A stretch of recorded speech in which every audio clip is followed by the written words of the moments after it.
Hey everybody, it's Jason with the Boardgame Mechanics, and today we're going to take a look at a game called Tutankhamun. King Tut.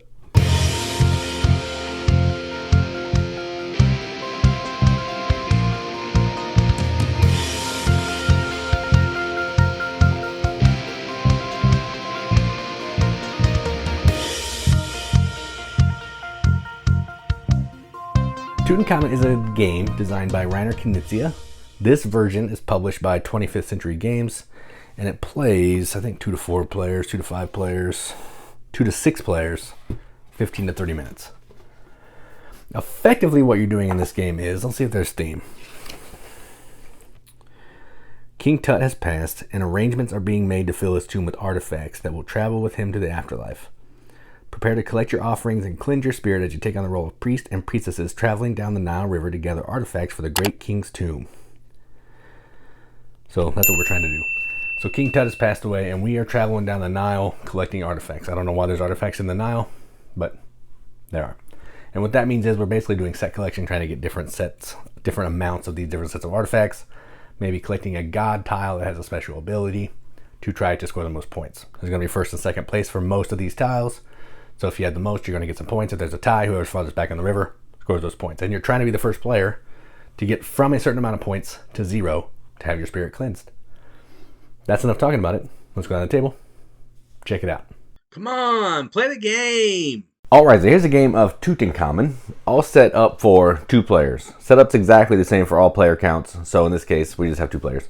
In a whatever player game you're playing, each player is going to get a card of all the gods. So we have a Ra, Thoth, Horus, Osiris, Isis. I have them just here. And I'm also using some promo tiles, which include the Falcon, Pectoral, Set, and Sekhmet. I probably said some of those incorrectly.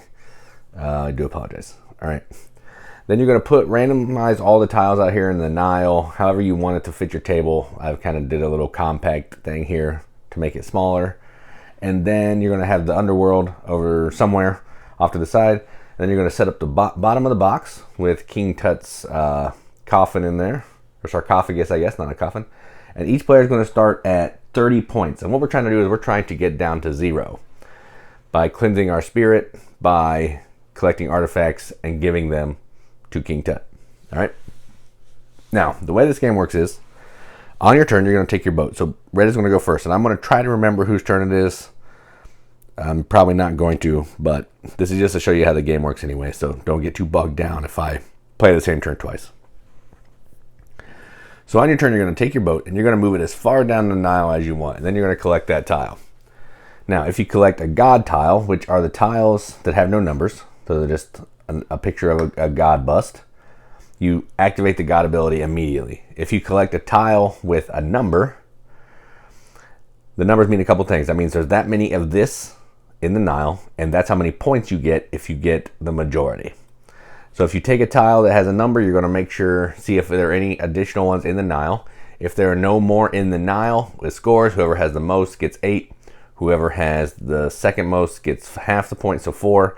If there's a tie, whoever's farthest back on the Nile breaks the tie. And then there are rings, which are these right here. They're going to go cleanse your spirit by 1 immediately, and then whoever has the most when they're all gone gets an additional 5. No second place, so those are cool. And there is a god that works with those rings, which makes them a little bit extra valuable. All right, so red is first. So let's go ahead and get started here. And I think, I'll just go slow and steady. So I'll take this. When you land on it, you take the tile. This is red's pile. Now, I look to see if there's any. If I've scored, I haven't scored. That's the first tile, so done. Now it'll be white's turn, and white is actually going to take this game because there's a lot of these board games out there. All right. Again, doesn't score yet. Red is going to snag this.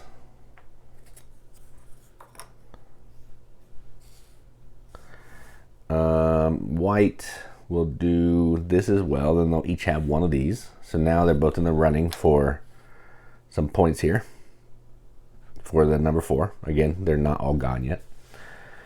What does Osiris do? Collect any tile from the underworld. So that's not really that great right now because there's nothing in the underworld. But I think white's going to move. Whose turn was it? Red, white, red, white. Red's turn. Red wants to get a game. So they're going to take a game as well. White is going to, ooh, what's that one? That is Sekhmet. Swap in an artifact tile in your collection for any other artifact tile in the Nile that has an equal or lesser point value. That could be interesting. All right, yeah, they're going to do that. So they're going to go here. Now, a couple things happen. One, they're going to activate this tile immediately. And then because we both passed this tile, it's going to go to the underworld. Basically removed from the game. But there are some god tiles that will let you go through the underworld to take them out. Now, white took this god tile, which is Sekhmet. Swap an artifact in your collection for any other artifact in the Nile. Now, I think what they're going to do is this. They're going to get rid of their game, and they're going to take this right here. So now they have 2 of these 4s, which is putting them in the lead. I don't know if that was smart, but we'll see. And then this tile goes into the tomb. All right. Next, it is red's turn, and red. They're going to go ahead and go here and take this tile. That'll give them 2 of these. White is actually going to jump a little bit far ahead and take this one. There's only 2 of these. So now, as long as they can stay in the lead here and get the other one, they'll get 2 points, and red will get nothing. And red is actually going to take 1 of these, and then I'll put 1 in the underworld. And they'll take this one. And then it's white's turn. White, what's that guy do? That is set. Extend the river by moving up to 2 artifact tiles from the underworld to the end of the Nile closest to the tomb. All right, yeah, we'll do that. So white's going to go here, take that tile, and they're going to put 2 of the underworld tiles back at the end. So that will be these 2. They're going to move this and put these right there. So now these tiles were rescued from the underworld, and the Nile is still going strong. All right, and red is going to go ahead and take another game. They'll take this game, so that'll remove that one. They'll take this one. So they have 2 games. White wants to get a game because they at least want to get 4 points, so they're going to take this game.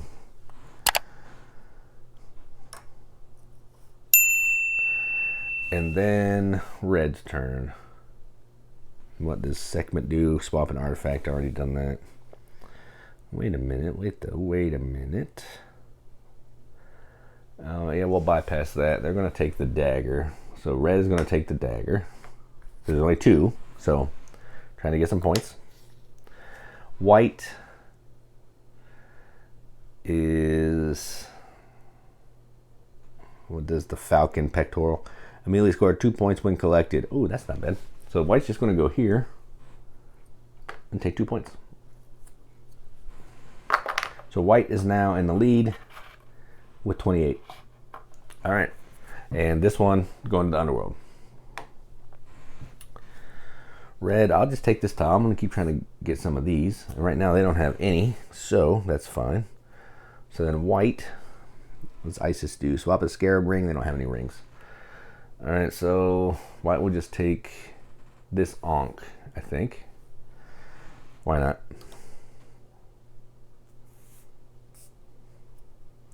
So they have the Ankh. All right, then red. Red's actually going to move all the way up here and take this. So that's 2 of those, and these are going to go into the underworld. I like to keep them kind of splayed out so I can see what's in there. Just put all the god tiles together because those don't necessarily matter as much. Let's see. So that was red. White. What's that god do?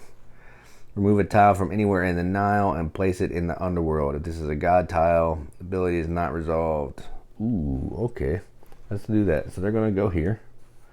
Take that. And they're going to remove a tile from anywhere. And they're going to take the 4, this 4, to the underworld. And that's going to cause those to fire. White has 2. I have 1. That was the 4th one.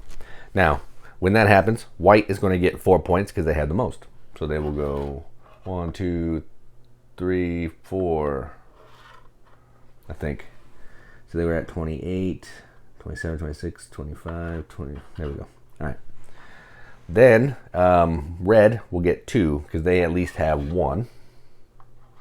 We got second. And then all of these will go into the tomb, including the one that's in the underworld.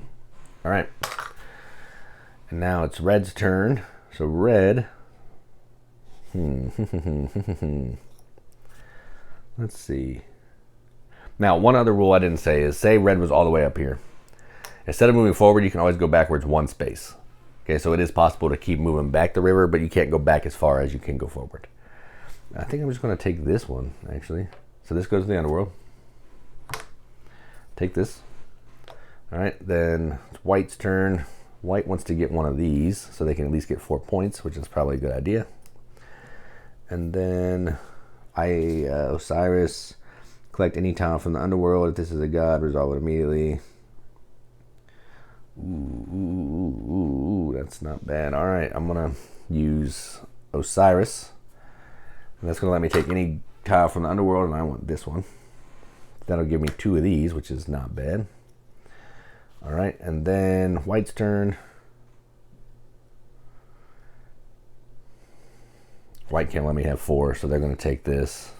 Dang. I was really hoping they'd bypass that, but that would have been dumb. You know, I'm gonna go big. I'm gonna go grab this ring. So I'm gonna take the ring. That gives me 1 point immediately. And now if I can have the most at the end, I get 5 points. And then they are going to... No one has any of these chairs, so they're going to take a chair or a throne or whatever. Take that. This one goes to the underworld. So that's 1, 2, 3, 4, 5. There's still 3 of those left. I think I'm actually going to move backwards 1. Snag this one. So that's 3 of those. There are still 3 left. All right. White is going to bypass all of those. And which god is that? That is Ra. Remove a tile from anywhere in the Nile and place it in the underworld. They don't want to do that. They're going to grab the throne here. Nope, they're going to grab this. And that's going to actually fire that scoring off, which throws these in the underworld. So another game and a sarcophagus. And right here. All right, so now both of us have a dagger. So whoever's in the lead is me. I'm the farthest back. I get 2 points. So I'll get 1, 29, 28, 27, 26, 25. All right. And then the other player will get 1 because they have second. And then these get thrown in with King Tut. And then I'm going to move here, take another ring, which gives red another point. And that's that. And these will go to the underworld. So there's one of these thrones here. All right, and that's how the game's going to keep working. We're going to keep going like that until someone has gotten back to 0 and they win the game. First person to do that is the winner. Now, I've shown you basically everything. This points will amp up as it keeps going because eventually all the sets are either going to be in the underworld or collected, and then that will cause a lot of these points to fire off. So it's going to start moving a little quicker than it does at the beginning. When you start getting in this area, you're going to be getting a lot of points. So that is how you play Tutankhamun. Let's go up the top. See what you think about it. What do you think, son? What do you think?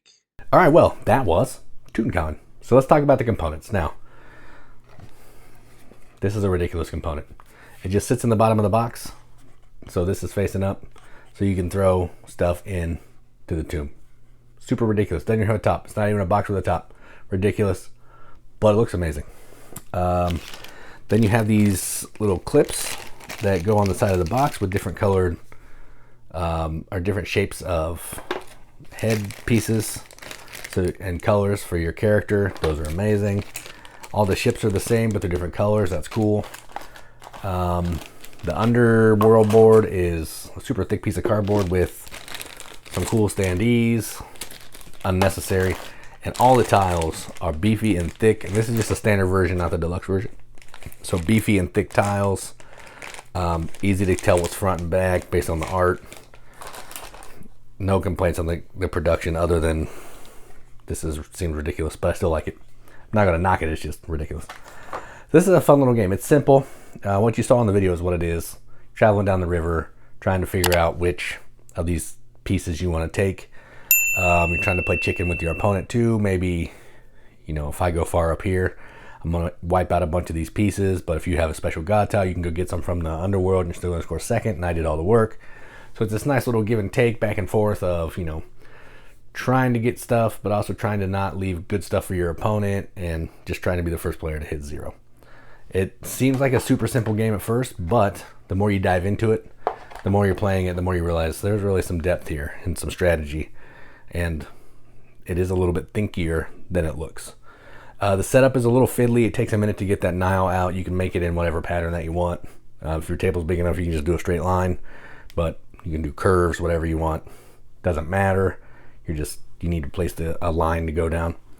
So that takes a little bit of a time, but the gameplay is super quick, super simple, but not lots of nice decisions that can be made. So I like it. So this is going to get a BGM acceptance seal. This is going to get a 7 out of 10 on BGG, which is a 3.5 out of 5 wrenches on our arbitrary wrench scale. That means absolutely nothing, but we like to give it the games that we enjoy, and that's what I'm going to do. So that is Tutankhamun from Reiner Knizia and 25th Century Games.